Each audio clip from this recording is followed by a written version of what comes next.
One.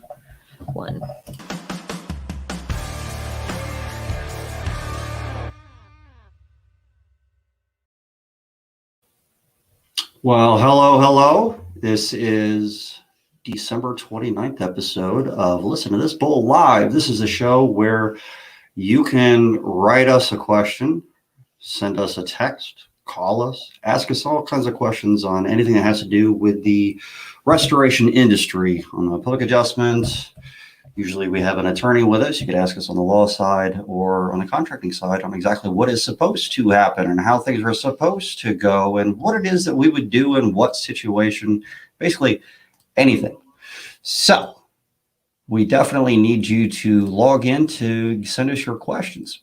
Today, I have, for the very first time, a fairly impressive young contractor that I happened to meet while in the field accidentally.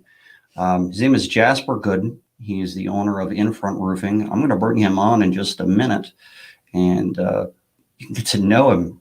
I want you to think about your first impression of the guy, because I'm going to tell you the story of when I first met him and what my first impression was and just how freaking wrong I was. So just... Wait, you were wrong, Matt? No, I'm sorry. Let me rephrase that. I think I would fix that. Less right than usual. No, I think you were very wrong. I'm not wrong unless my wife is in the room. Okay, fair. That's how it works. So I'm going to bring Jasper on real quick. I hope he's ready. Jasper, all set. How you doing, man? Doing great. So, Jasper, you own the company In Front Roofing, and you guys are in multiple states at this point, and you are NASCLA licensed, NASCLA. Is that right? Yes, sir. They actually say NASCLA? Yes, sir. They actually say. Huh. Do you actually sit in front of a homeowner and go, "I'm NASCLA certified"? I'm sure I've said it at least once, How many people have to ask you what the hell that means? Yeah, honestly, most people, they when I say NASCLA, they don't have any idea what it is. But I just explain it and say, hey, look, it's a test that is accepted by 18 states. I believe it's 18 states right now. I'm not 100% sure on that, but very hard exam. I know that much. If they don't know what NASCLA means, do they still look at you kind of all starry-eyed, like, really? That's really definitely impressive. No? Nah. NASCLA. Honestly, I've never heard of this, which is really surprising because I work with a lot of GCs, and this is basically just a multi-state GC license, right? Correct. Yes, sir. But I've never actually had someone actually give me that title before. But that's okay. I was looking at you all googly-eyed too when you said it. Oh, that sounds great. Jasper, you are in North Carolina and Georgia, but you're also doing work in Alabama and Louisiana, aren't you? Yes, sir. Where'd you get started at? We started Middle Georgia, a town called Warner Robins, just south of Macon. It's a military town. I used to work on the Air Force base there. And what'd you do with the Air Force? I was sheet metal mechanic, so I worked F-15 wings, and I also worked on C-130 propellers. Spent 6 years out there. Yeah. Did you actually apply new skins on the wings and things? Oh yeah, yeah. We did the teardown process for a while, and then build up is what they called it. Yeah, we put the new skins on. That's pretty really interesting. Cool. That's really cool.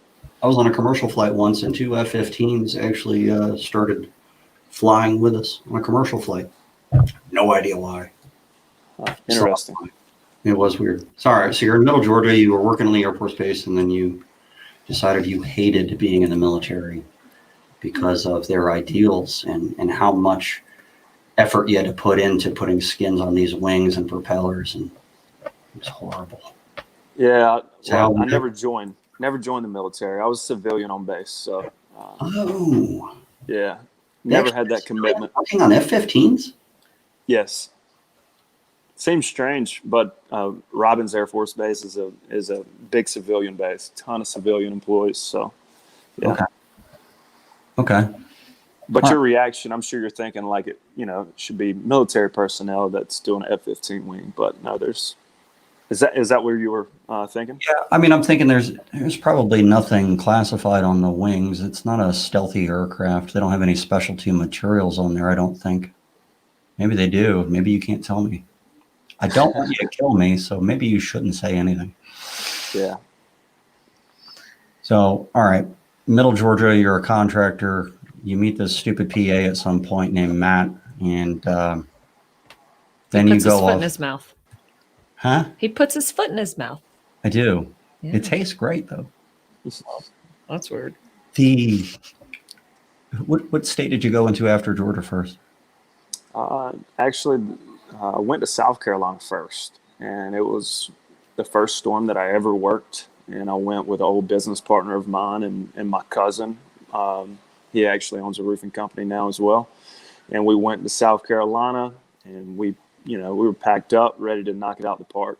We competed against some pretty big names, and we ended up pulling out maybe about a week and a half into it. Really? Yeah. It was that bad? Well, no, we had a lot of success, and we felt like we were, making some good deals, but we had a few homeowners back out on us, and we kind of got discouraged. And, you're away from your family and things like that. So we decided to pull out. And, of course, if you pull out, well, you're not going to make any noise and make a presence or build a brand in that location if you quit on it. So. Do you think the biggest issue was that you weren't a local company? Oh yeah, of course. And when we went in, we actually said that we were from out of town. Said we were from Georgia, and we could have made it work, but at the end of the day, we just decided to quit, and that's why it didn't work for us. So, but you learned a lot of things while you were doing it, though. What do you think your best lesson from that was? Don't quit. Nah, for sure. Not long after that, worked a storm in North Carolina. It was Fuquay Varina, North Carolina, Holly Springs area, Triangle area of North Carolina, which is outskirts of Raleigh. It would be the southwest area. Super nice place. Ended up working that storm. Did really well. And we stayed up there. Yeah. It was tough because it was right after we had quit on that storm in South Carolina. So went up there and went for it again. So are you still in that area right now? We are. Did you leave behind people, or are they still just transplants from Georgia? Actually, well, it's kind of interesting how that storm happened. Went up there, worked it, made a good presence, put a lot of roofs on, and we didn't have the right operating procedures in place, so it ended up kind of going downhill on us, and we picked back up in Georgia where we had started, and ended up leaving like one guy up there at some point, and we ended up losing him, which he was a incredible sales rep. He ended up going to another company called Ready Roofing, which is another great company. But anyway, long story short, we didn't have everything in place, and we wasn't ready for that new office location. We made it work while our pressure was there, but as soon as we let off on that pressure, we ended up losing it. So it takes a lot. The company's got to be ready to go and work a storm. And, if you're going to work a storm, the way I see it, you should stay there. If you're going to spend all that time and effort there, you should build a brand and stay there forever. I mean, you're developing a market while you're there. It makes sense to leave some kind of a presence behind. You're still going to have call-ins from it if you did a good job. Most definitely, yeah. But it's one thing to say, yeah, I'm ready to go work this storm and make this presence. But internally, the company's got to be ready for that. And, a lot of new companies it's easier said than done, How old are you, Jasper? I'm 29.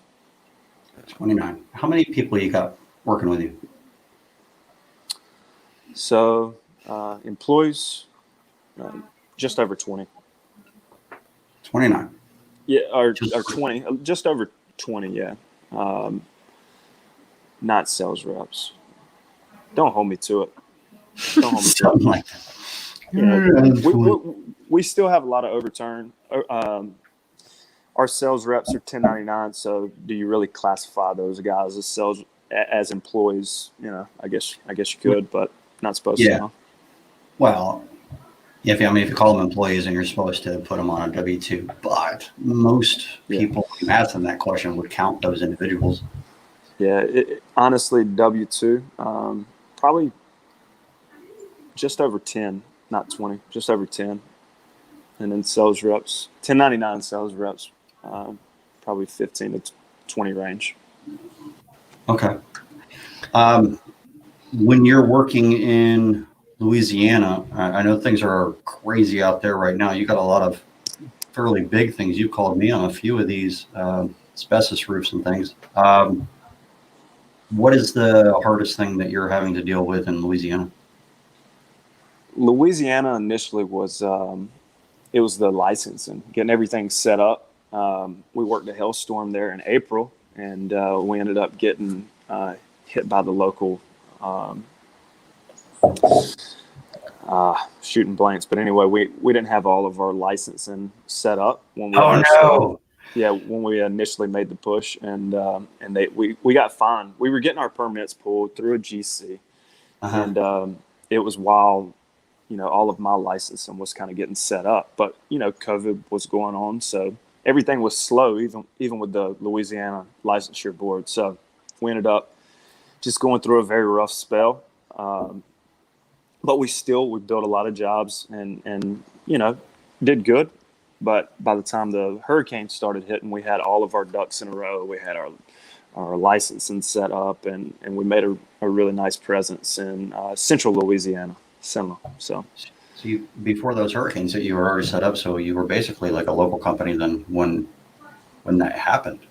Yeah, we definitely sold it as that. Yeah, and we went in, and I actually went in by myself at the time. Yeah, it was the storm that hit. It was Hurricane Laura came through. It hit Lake Charles, and it also hit. Thank you.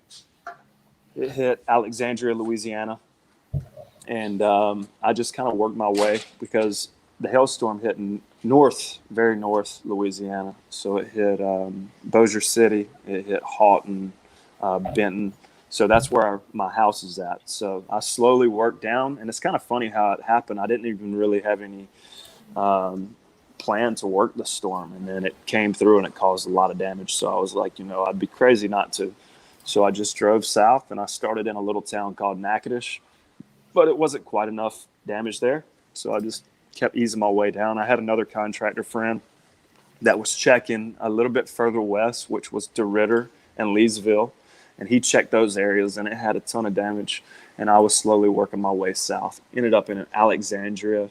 They had maybe 2 to 3 reputable roofing companies there in town, and that was a go. I mean, I knocked a few doors there and had a good gut feeling about it, and we just went ahead and applied pressure there, and it was a good move, very good move. That sounds like it, man. They were in need for sure. So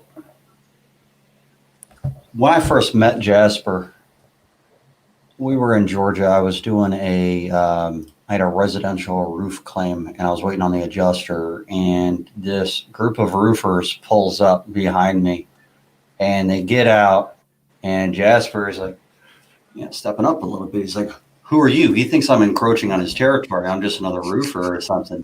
Like, he gets all like, "Who are you? What are you doing here?" Because I'm right in front of a different roof that he's waiting on an adjuster for. And he thought that I was there for his roof, which is really funny. Turns out it was the same adjuster we were waiting for too. But you had you had an attitude, and I was like, man, what is going on? I remember just laughing at the situation for so long. And I gave you a few pointers on what type of shingle you were dealing with. So you ended up calling me later on because I gave you some free advice. But the real kicker of the story is the adjuster, when he showed up, he had scheduled both of us at the same time. And he did Jasper's roof before mine. And that made me very mad. That schmuck chose you over me. Yeah. Hey, if it makes you feel any better, mine got the nod. Yeah, well, it does. Thank you. Yeah. Mine got the nod. So we've gotten several claims from you since then, and anytime that you've really had some issues, you've typically called me with some questions, some advice, and right now we're working on this major project with you out in North Carolina. Massive church claim, and I'm really looking forward to meeting with the adjuster in a week or so. But man, that North Carolina storm lit that area up. I can't believe how good the hail was on that roof. And it's such a huge project. So one of the cool things about Jasper is that you grew slowly. You're not really a big player in the forums. You're not trying to make yourself out to be more than you are. You don't really care that much about people's opinions of you, clearly, because you were about to kick my ass to get me away from your house. But, but dude, very few people at your age and within that amount of time. I think we met in 2018. That's right. And by the next year, you were already getting this NASCLA license, trying to make sure that you had everything together. Was that because of the issues you were having in Louisiana? You wanted to make sure you were licensed in and only had to do this one time? Was that the idea? No, believe it or not, so Louisiana was this year. I took the test. Let's see. That was last. It's hard to keep. Yeah, it's hard to keep up with time. But no, I believe I just passed that test this year, and it took a lot of commitment. And the reason that I decided to go ahead and take that test is because I knew our business model. We enjoy working storms. We've got some good sales reps that are willing to go travel and things like that. But it's going to enable us to grow and not have to continually come back and do continuing education. So I'd rather just go and attack the hardest test, which it's funny. I was a horrible test taker in school. Honestly, I cheated all the way through school. and I always looked at myself as like, man, I'm going to be a dumbass, when I get out in the real world. And it all ended up working out. But anyway, long story short, I was intimidated by that test. So I studied 6 months, and I didn't do anything with in front at the time. I mean, answer a few phone calls here and there, but I was in the office about 5:30 a.m. and I'd study for 6 to 8 hours every day. And like I said, I did that for 6 months. Yeah. And I did pass it. And that was the best feeling I've ever had in my life. I mean, it was just a huge accomplishment for me because I thought I was a dummy, cheating all the way through school. And it's like, man, I missed a lot of good information. But really, with the way the world is today, you can learn so much on YouTube. You can learn so much by just picking up a book and reading. And, I put my head down, and that's the thing about us as humans, man. If you set your mind to something, you can knock it out of the park. I think it's important having something that you benefit from a test, having something on the line. If you're taking tests in school and you're not doing so well, and there's nothing on the line other than getting a bad grade, if you don't really care about your grades because you don't have any plans that are going to use it, then there's nothing on the line. You had something on the line on this one. So I think it's a good thing for restoration contractors to do. Most definitely. And, it just puts yourself in check, You put a difficult task. It doesn't matter what the task is. Just put it in front of you and see if you can make it happen. And that's another thing. I told everyone that worked for us at the time, I told them that I was taking this test, and I told them I was going to go knock it out of the park. So I had to, if I wouldn't have passed, I would have felt like a big dummy, like I did coming out of high school. So, yeah. Yeah, they would have teased you forever too, right? You got this kind of I do. Yes. So one really good thing about the NASCO, you can go back and take it. But walking into the test, there was like 4 other students there to take it. And I'm like, So is this y'all's first time? Every single one of them said no. And I was like, man, why did I ask that question? You know? That would be so weird. So, and a big kicker, the lady that signed me in, it's an open book test. It's 23 books. It's 125 questions, and I think it's 5.5 hours that you have to take the exam. But there is a blueprint portion. Lady didn't give me my blueprints, and I was so zoned in. I didn't really feel like getting up, and because it was very, very like you couldn't wear a hoodie in there, you couldn't wear a hat, you couldn't have a watch, phone, nothing like that. It was very strict, so I didn't want to get up and have to open the door or anything like that. So I just did the best I could on outside of the blueprint questions, guessed on the blueprint questions, and somehow passed it. Yeah, it's crazy. That's pretty cool, man. It sounds an awful lot like the public adjuster exam. Yeah. At least in Georgia. Some of the states are a little bit easier, but a lot of people fail the first time around on the PA exam.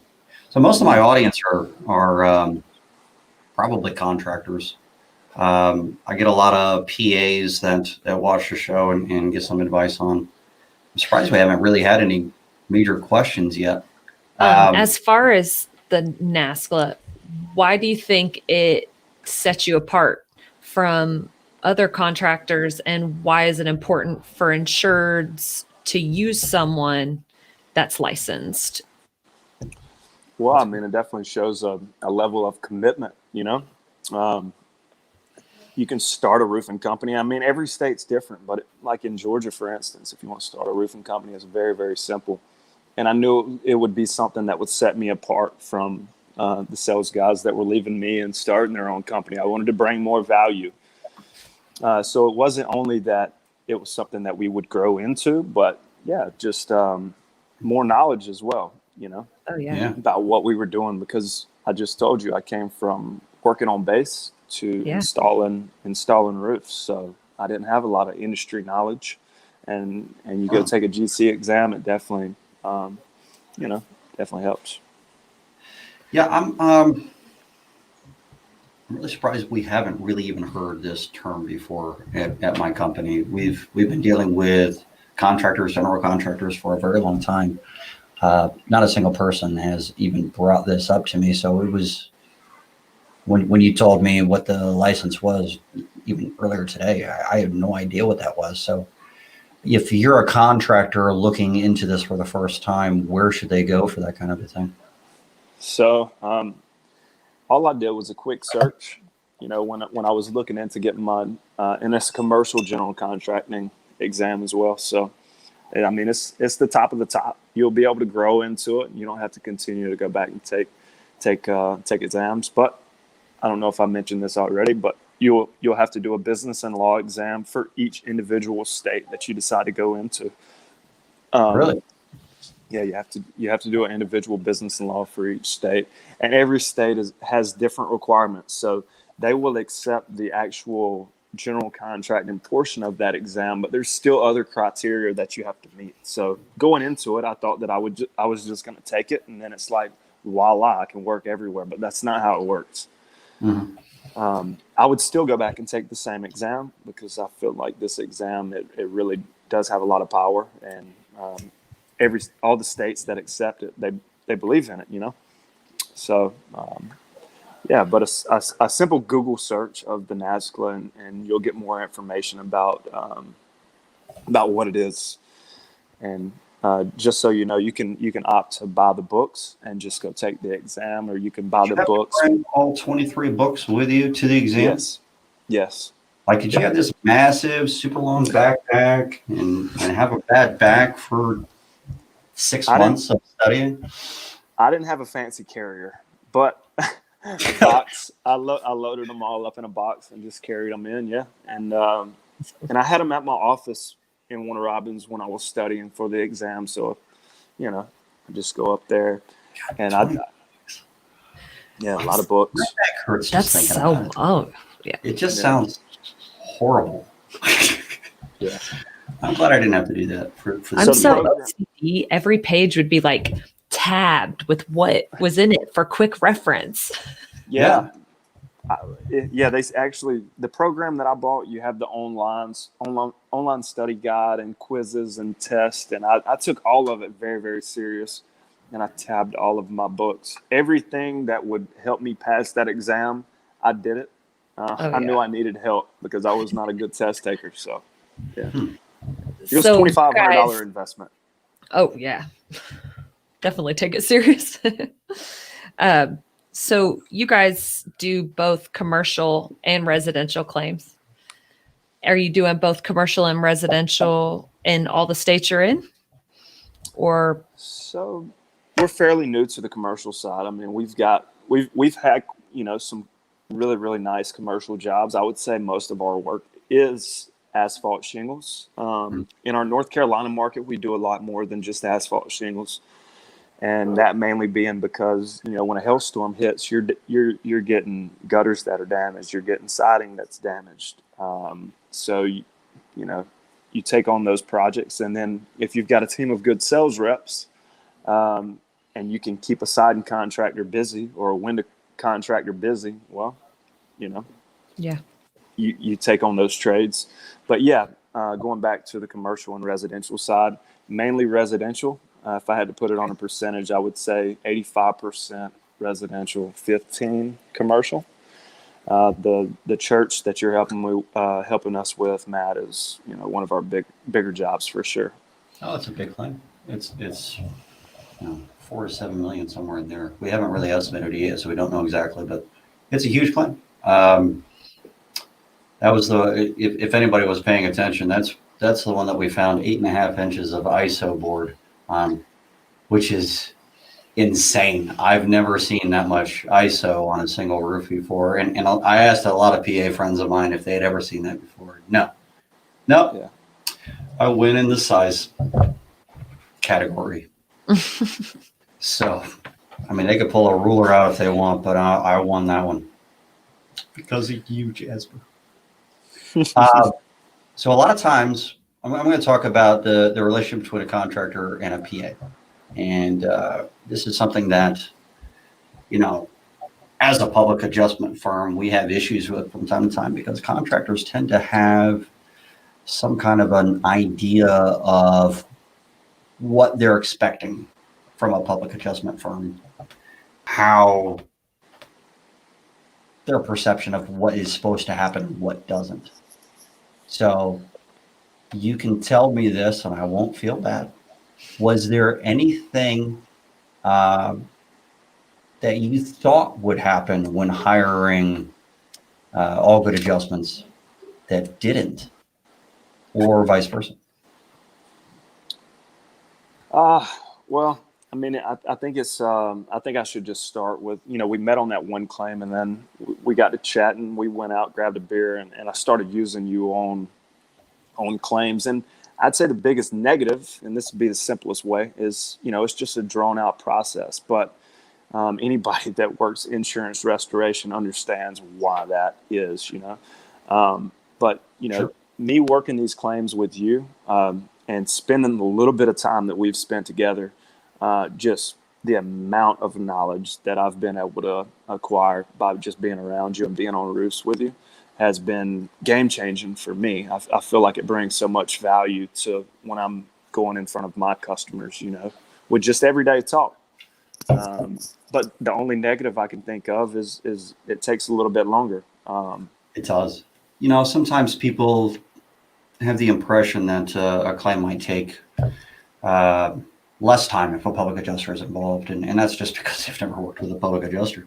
And most PAs will say that their claims work really fast, but the reality is, if you're asking for this, you're going to end up having to have more documentation, more communication with the insurance carrier when they start way down here, in order to be able to get somewhere where it ends up needing to be. So there's definitely a time frame difference. But that's good, because that's definitely something that most contractors complain to us and other PAs about. The time frame is one of the biggest drawbacks of getting public adjuster involved. You can either accept what the insurance company is offering, even though it's lowball figure that's missing a lot of stuff that needs to happen and just take that hit when you install it correctly.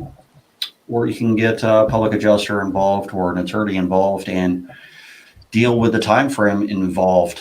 But it is what it is. So was there anything, what was your impression? I think this is something that my audience would really like to know. What was your impression? What is your take on what a public adjuster is supposed to do if they get involved in one of your claims?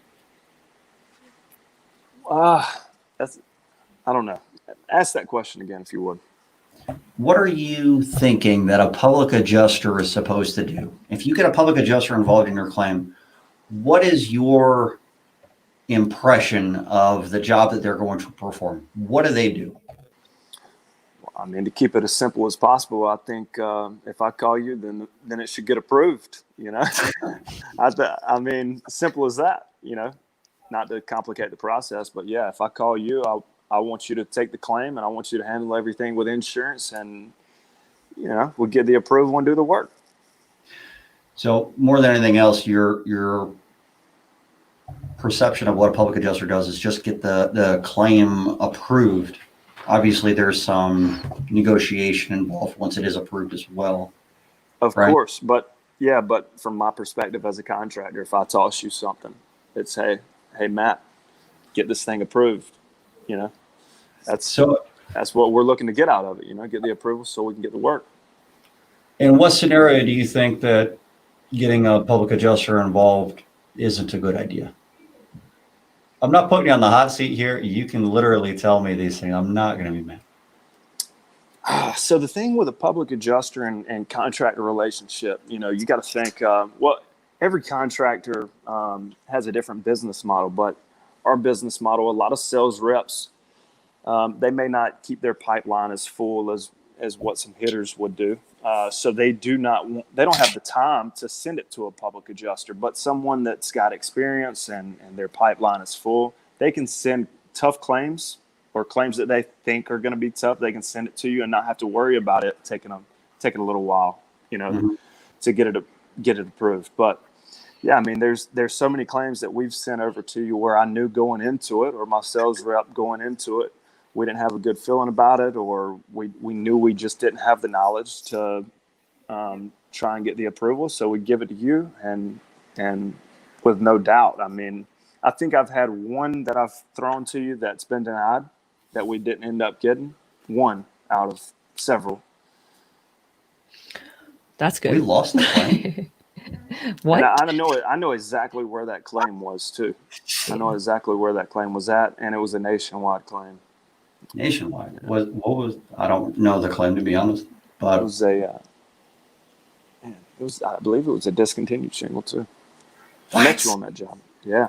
It's the discontinued shingle. Man, yeah, there's a nationwide guy in this middle Georgia market that he's tough, and I believe it was him. So we got another question for Jasper. As far as the claims that you guys are handling on your own without using a PA, what are you kind of getting? Are you getting a lot of low balls? Are they working with you? Kind of what the environment right now? Great question. So definitely low ball. But here recently we use another company, a third-party company that we document everything on the front end with a ton of photos, and we send it over to them, and they write the exact date, and we send that directly to the insurance company. Okay. It's something new that we just added within the last 6 months. Is that like a supplement company or just an estimating company? Yeah, it's a supplement company. I mean, okay. I don't know if I'm allowed to throw names out there, but you can throw names. Yeah, throw names. Not so we use SFY, and I've used them in the Alexandria Hurricane Laura storm, and I mean they've been great, but it takes some adapting. You got to get used to how they want their documentation, and it's got to be done that way so that they can be effective. Absolutely. I've had that conversation with John Dye of Balance Claims a whole bunch, Yeah. Sometimes if you rely on the contractor to get the documentation for you, it's really tough. So you have to train them quite a bit. Actually, PAs do this quite often too. We've done work with with contractors where the contractor sent us the majority of the claims, and then we've done in different years where we have a whole bunch of contractors that send us a small amount of claims. When there's a whole bunch of contractors, we have to train those individual contractors on what it is that happens, what the process is, what it is that they can expect. When there's less contractors involved, then I only have to train those few, and it's a little bit easier on our end, but it's also riskier as a public adjuster if you're getting only claims from one source. If that source were to pull out on you, suddenly your business model can die. So there's somewhere in between. There's like a happy medium where you have a certain amount of contractors that are feeding you claims, giving you referrals, and they understand what's going on. But it's really nice developing a contractor for the first time that gets it. Sometimes they just don't get it, and it's really hard to work with those kind of people. But and when we met, I didn't get it, No. And that was only 2 years ago. So no, you were too busy trying to kick your ass.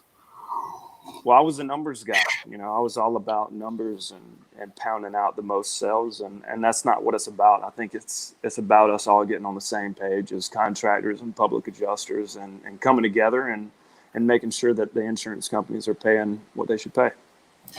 Have you ever had any issues with UPA laws? Do you know what I'm talking about? Say that again. UPA, so the unlicensed practice of public adjusting. Has any adjuster ever accused you of acting as a public adjuster? I would say no, but it's funny, where we met that guy, we'll say his name is Rogers. He actually told me once, that I couldn't legally meet with him, but we've hit it off on several claims dating back, 3 to 4 years, however long I've been in the industry. But no, I would say no. So I mean, it's such a rare thing, at least in Georgia. But you've been working in Alabama. They don't license PAs in Alabama. Louisiana has a PA license, but it's crap. It doesn't. People that are licensed in Louisiana as a public adjuster really have no ability to do anything. North Carolina has a PA license, though, very similar to Georgia's. So of those 4 states, all of which, in Alabama, you could be accused of the unlicensed practice of law by acting like a public adjuster. And that hasn't happened to you, has it? No, sir. So the reason I even ask you is, honestly, it's such a huge topic among people in this industry, but so very few contractors have ever really had an issue with it. It really blows my mind that it's even something that we talk about that much. It's not that big of a deal. And it creates infighting. This is the first time you've heard of UPA, isn't it? Correct. Yeah. See? And we've worked a ton of claims. I mean, we're definitely insurance guys, and I've never heard the term. I don't know why it's such a big deal amongst some of the industry people that we deal with from day to day, but it's something that really hasn't come up for the vast majority of contractors that are working in this industry, especially if you have a license like the NASCLA. If you're out there as an expert and you've got some credentials to back you up, I think that it's a lot easier for someone like you to deal with the insurance carrier on behalf of an insured than someone that doesn't have a license like that or doesn't have the certifications and are treating themselves or putting themselves out there as if they might be some type of an expert or some kind of a. Do you advertise that you are an insurance expert? I'm sure I do. I'm sure I do. Yeah. I mean, yeah. I don't want to say no, we don't, and it's somewhere out there, that someone's going to find it and say, "Oh, this liar here." I'm sure we've advertised it before. Yeah. What's so cool about having you on this show right now is that you are somewhat outside of our normal uh, audience. You're not on some of the forums that we're a part of where everybody talks to each other, like the Storm Ventures group, level the playing field. Are you on those forums? Just I your staff? am. Yeah, I just Are you? haven't participated. I haven't participated that much. Yeah, You might be a member, but you're not really digging I'm into it. reading. I'm reading the good post stuff. Are you? I'm reading them. Oh yeah, Wait, I'm reading you the good probably ones. follow me then. I do. So I got another question for you, Jasper. Okay. You're starting to make a move into commercial claims, like we talked about. What do you see as the biggest difference with how insurance companies are handling your commercial claims versus your residential claims, with you not having a public adjuster involved? That's a good question. Well, I have to say, for commercial and residential side, it all comes down to who comes out and writes it up. If you have a Absolutely. good adjuster that comes out, they're going to write it up the right way. And then if you've got someone that, that's not going to treat the insured the right way, they're not going to. So I wouldn't say it's any different. I've got bad adjusters on residential claims. I've got good adjusters on residential claims, and the same for commercial. Are you saying that there are good insurance adjusters? I've seen them. I have seen it. Can we even say that on this show? Are we allowed to say that? I'll allow it. The reality is there are. If we had to do percentages now, This industry villainizes insurance carriers and insurance adjusters all the time. And the reality is there's a lot of people that are doing their jobs and they're doing the best they can. They believe that they're helping people. Everybody wants to believe that they're doing the right thing. Nobody believes they're acting inappropriately. Does anybody actually know that they're evil? I don't think so the average person does things always with bad intention. I don't think so. I think persons even believe that they're good people. I think Jasper Murderers. disagrees.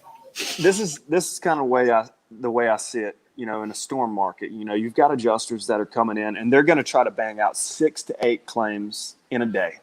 So if the roof is an easy approval, let's put it in there.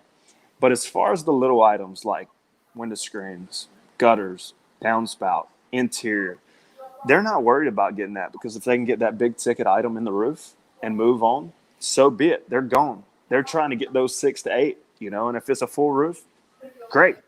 If it's not a lot of evidence there and they have to look for the damage, then they may say, you know what, this is a denial. I'm going to go ahead and get on to my next one. And I think that's the way they operate. Makes sense. I'm not an adjuster, but I've met with a ton of them, and that's what I see. Even good adjusters still follow carrier guidelines. It's the guideline issue is a whole separate issue. Are you familiar with what guidelines are, Jasper? Insurance carrier guidelines. Yeah, they'll say something like, "This is our policy," and I wish they would use a different term, because they don't mean the actual insurance policy.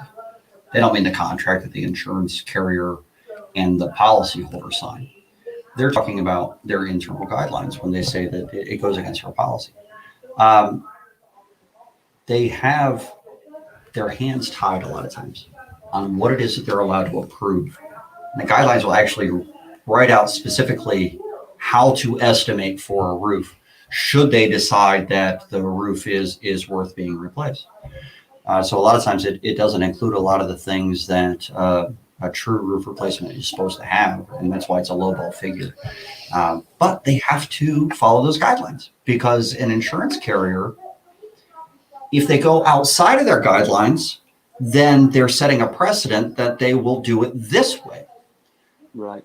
And if they do it differently than what their guidelines are, then they're not treating everybody the same. And so the guidelines are set in order to make sure that the insurance adjuster writes the same way for everybody, so there isn't a segregation issue. So there isn't a problem between, this homeowner got paid for this and this homeowner got paid for that, And they'll all say, well, it's all based on the merits of the claim or some kind of BS like that. But yeah, Frank's saying no starter, no cap, no metal, 2% waste. It's all set by the guidelines. The guidelines are stupid in so many ways. They're really designed to limit the insurance carrier's exposure.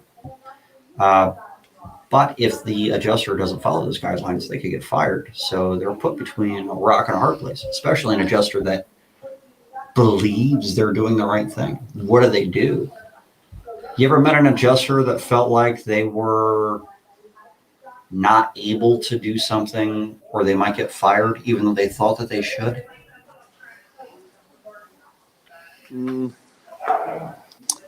Maybe in a few instances. I mean, I can't think of any right offhand. I've literally had adjusters tell me if I did that, I'd be fired. Look, off the record, I agree with you 100%. Oh, wow. But I can't do that.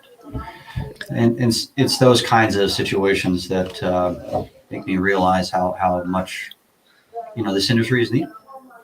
People like you, even without a PA license, having the ability to help someone get something approved is a big deal.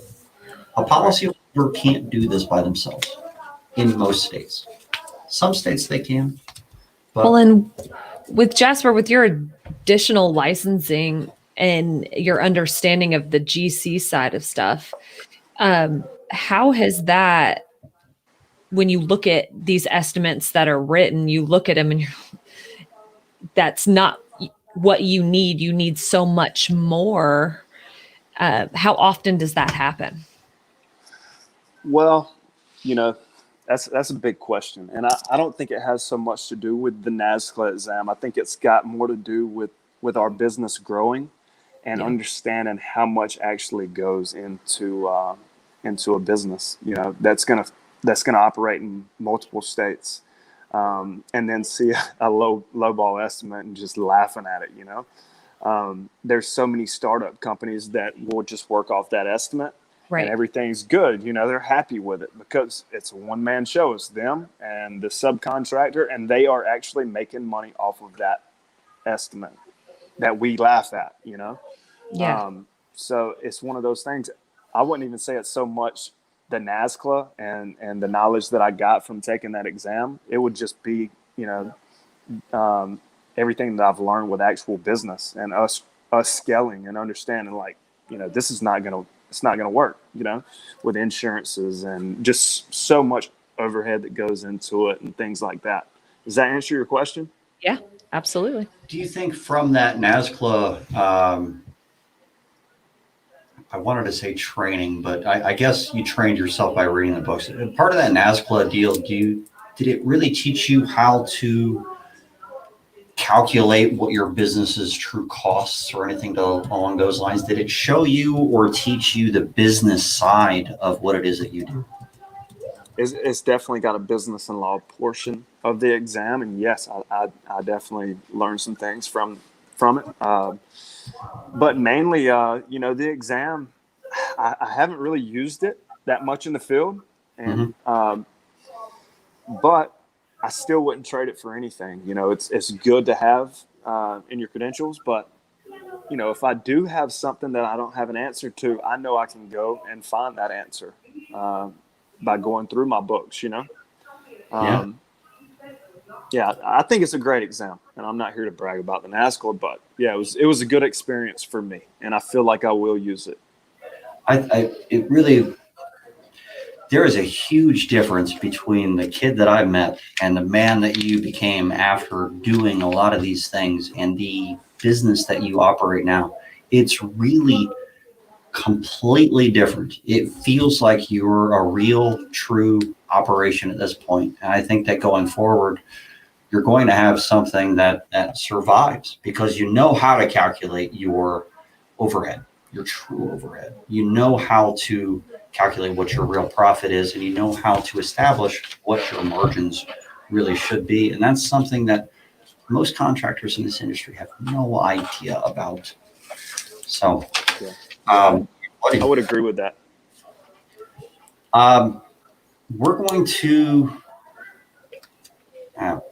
Frank just put up a question. He sure did. On there. Jasper, how often do you find carrier use other contractors to meet with you to attempt to clear up scope issues? Do you ever meet with other contractors? You're not talking about like a third party. You're not talking about a ladder now. You're talking about actual roofing contractor. I would assume he means roofing contractor or possibly a building consultant or something along those lines. How Now the market, I would say none.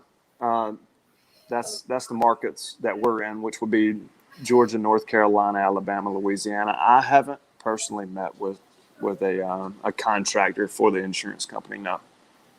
Well, on that big church claim that we're working with you in North Carolina, we're meeting with one next Wednesday.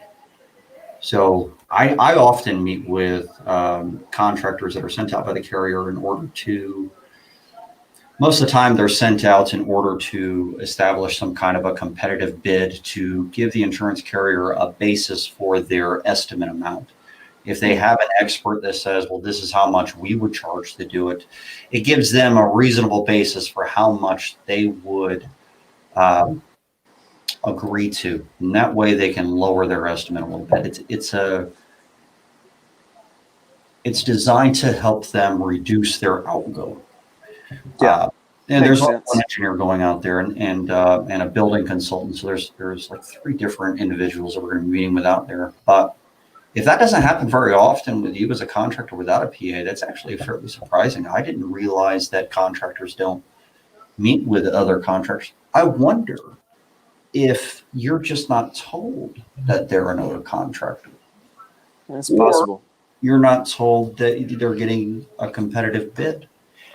You ever heard of someone saying that they're going to send out someone to appraise the loss, even though they haven't gone through the appraisal process? I haven't. Frank, are you in Georgia? I need to have a conversation with Frank Dalton soon. Let's see if we can get him on the show. Okay. He says South Carolina and Georgia, so. I didn't even know Frank was here, and I feel like I know everybody that's working in Georgia. Frank looks really good in his wife's hats, by the way. He says he is in Georgia. Big trend all over the country. Oftentimes they get estimates from contractors who have never been on the property and knows they have no opportunity at the work. Thus, they put in no effort to estimate the project properly. You know what? Sometimes they have been on site. In fact, most of the time when I'm involved with another contractor, they have been on site or they meet with us on site, but they don't seem to have as much skin in the game. They know they're not going to get the job, so they don't really care that much about the way that they estimate it. They don't care that it's that accurate. Yeah. So we have a lot of problems with the contractors that are sent out by carriers a lot of times, even as a public adjuster. But a lot of times we end up pushing those towards an appraisal process, because that's basically what they're doing anyway. If they're sending out another contractor to determine how much the amount of loss is, and they're basically establishing an appraisal process. So often I'll ask them, are you just trying to go to appraisal?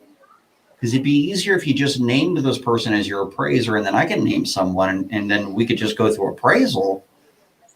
It sounds like you're just having someone go out there so that we can negotiate at that point. They don't want to do that in Georgia. Well, they do it in Georgia on the larger claims. The bigger the claim, the more likely it is that it goes to appraisal in Georgia.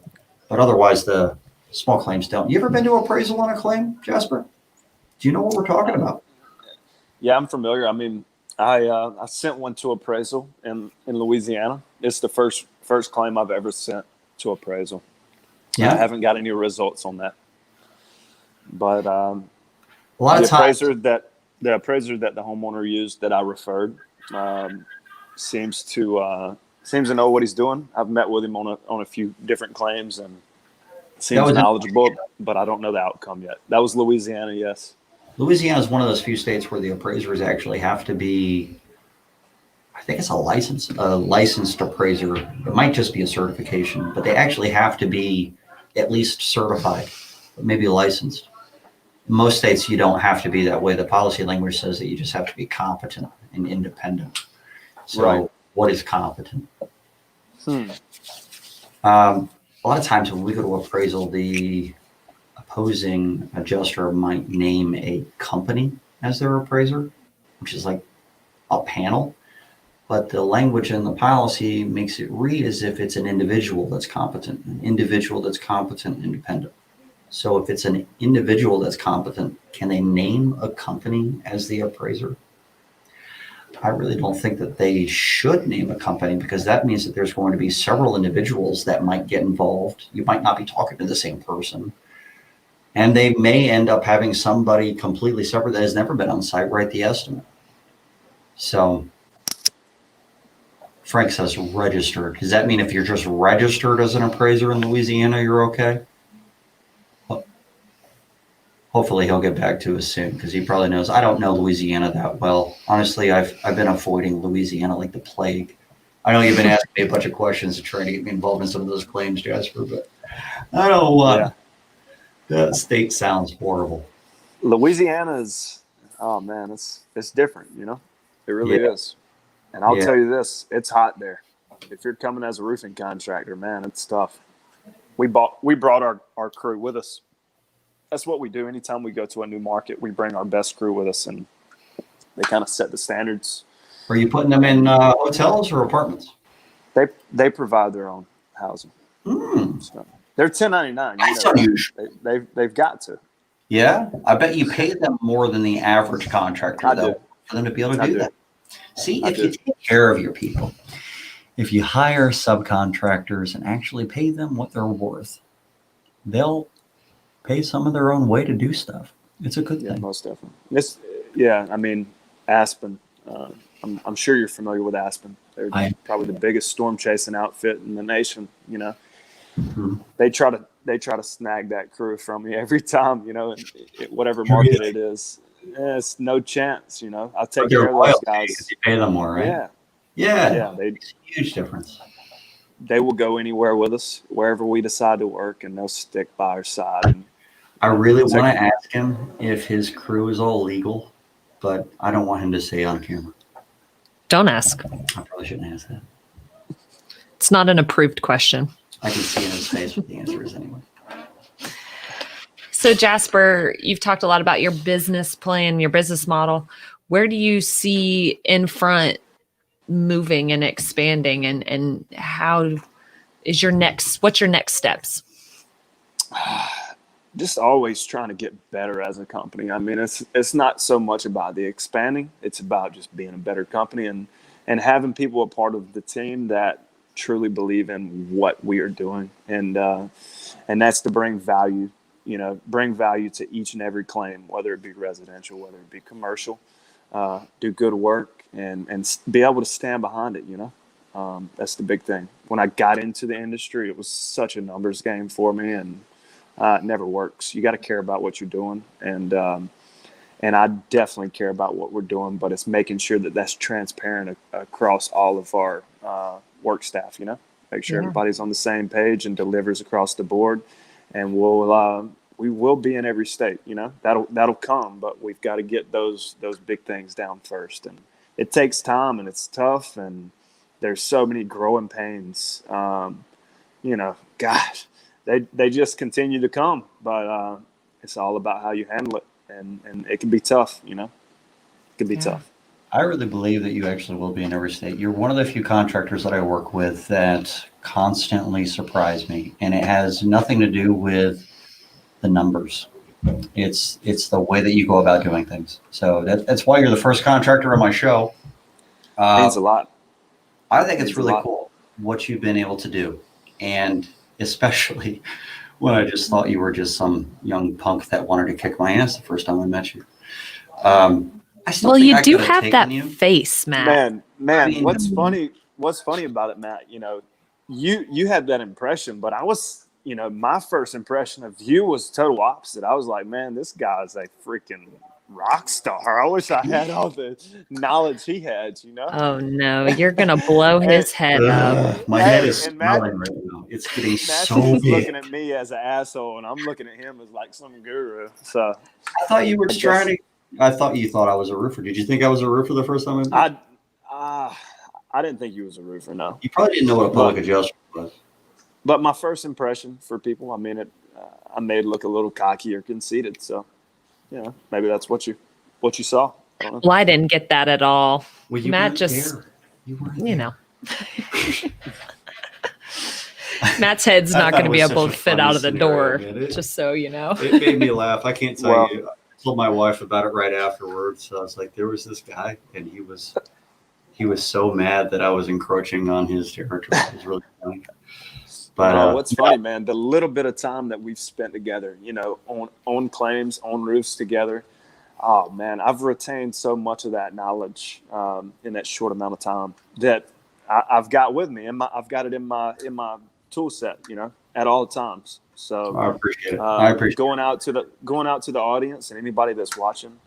If you've never had the chance to spend any time with Matt, I definitely recommend it. You know, whether it's just out grabbing dinner one night or whether it's on a claim, whenever you can find time, I definitely recommend it. Like a $200 gift card or something.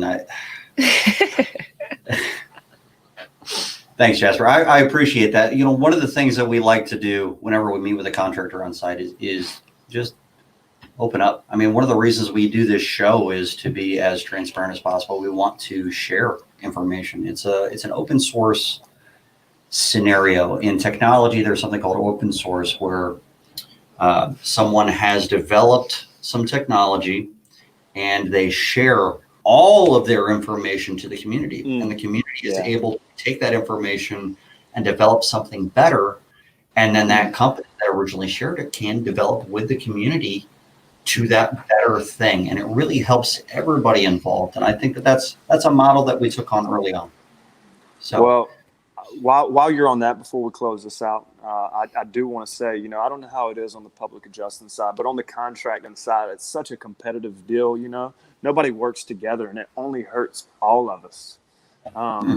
I'm so open ears to any contractor and working together to become to get better and become better. And that's what's missing on the contractor side. You know, everybody is so, oh, we can do this and we can do that. If everybody would just work together, oh man, it'd be game changing. It's just like the political, you know, you got the Republican and Democrats, and it's so toxic, man. And that's how it is on the contractor side. Like I said, I can't speak on the public adjusting side.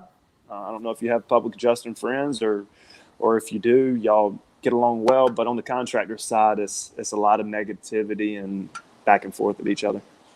Yeah, I don't think there's so many public adjusters out there that we really have to compete against each other too often. So when you're knocking on a door and someone else has already been there, or if someone knocks on a door and you've got a yard sign in the yard, I imagine there's probably a lot more competition on the roofing side. So yeah, that's a good point. I can imagine. That's something that causes some issues, but I appreciate you being with us, Jasper. I'm going to probably have you come back in about 6 months just to check in on you, because I have a feeling within the next 6 months something big's going to happen. I think that sounds great. Probably move into another state or do something crazy. But I'm also going to bring you back to talk a little bit more about the relationship between a public adjuster and contractors and how that is supposed to mix so that you can have a claim that provides some benefit to the policyholder, because we're both on the other side. So 100%. I know we didn't spend much time on that, and we need to, but that would be great. I want to bring it back, honestly, not during the Christmas time, so we can have a little bit more audience with a little bit more participation. I think that today being the 29th has caused us a little bit of issues with having how many people here. But there's going to be some people that watch this after the fact. And if you're one of those people that's watching this after it happened, shame on you. It would have been great if you were here to ask Jasper those questions. You suck. Yeah. Put me on the spot. Yeah. I'm going to have Jasper back on at some point in the future. Thanks again, Jasper. I'm going to kick you off of this. All right. Awesome. Thank you, man. Take care. All right. So we do this every Tuesday at 4 p.m. Eastern time. If you watch it live, then you can post your questions and we can actually answer your questions live. Sometimes those questions get real deep. And I'll be honest, I prefer the really deep questions. I want to answer something that everyone else is going to think if I tell them the answer, I'm giving away all my secrets. I want to give you my secrets. Don't you want them? Join us live Tuesdays at 4 p.m. on Listen to This Bull Live. I'll be here drinking a beer.